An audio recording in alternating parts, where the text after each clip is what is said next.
First at 5.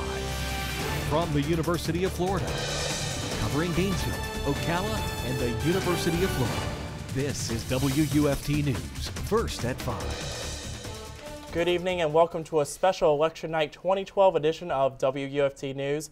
I'm Cameron Taylor, and for this half-hour show, we'll provide you with the latest poll results and in-depth analysis of those results. I'm joined on set by Dr. Dan Smith. Dr. Smith is a professor of political science at the University of Florida, and he's worked with us before to bring you expert analysis of the inner workings of the electoral process and the implications of tonight's results. Also, we have Catherine Owasi, who will tell us more about some key amendments on the ballot. But before we get into that, here's some of the latest local, state, and national poll results. Okay, so let's talk about a lot of these amendments here. Some of the ones that we're going to talk about right now are Amendment 11 and Amendment 1. And we've seen that some of them have passed and some of them haven't.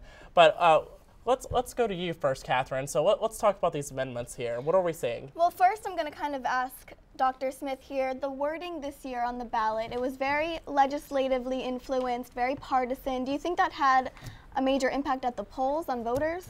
Well, the Florida legislature has only itself to blame in terms of having these measures go down. They were the sponsor, so to speak, of each of these 11 measures. They wrote the words. They were approved by the Supreme Court and placed on the ballot.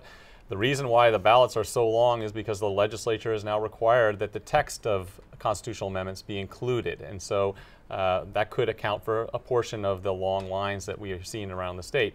But these measures, the big factor is that you need to have 60% plus one votes in order for these measures to pass. And of course, that was the Florida legislature that pushed that through after we had some citizen-initiated constitutional amendments that they didn't like.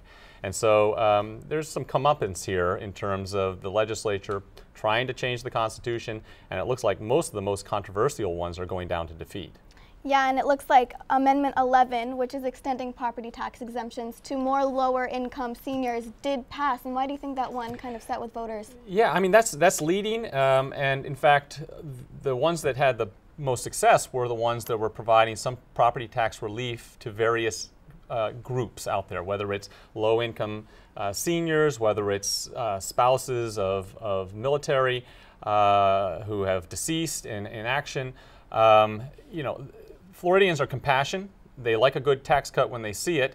The other measures going down to defeat, I think, is going to come as a big slap to a lot of the Republican legislators who really want these things to pass. Such as Amendment 4. Yes, I mean, if you look at these measures, they are just doing very poorly. We have, probably close to 7 million votes in. Now, there's some roll-off when you get down to these other measures.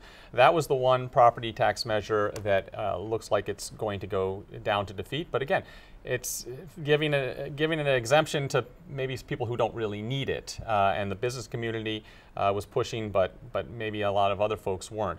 The ones that were much more controversial, like giving the governor less control over the appointment of the courts, giving more control to the state legislature, going down to a big defeat. Restriction on abortion rights, going down to big defeat. That's Amendment 6.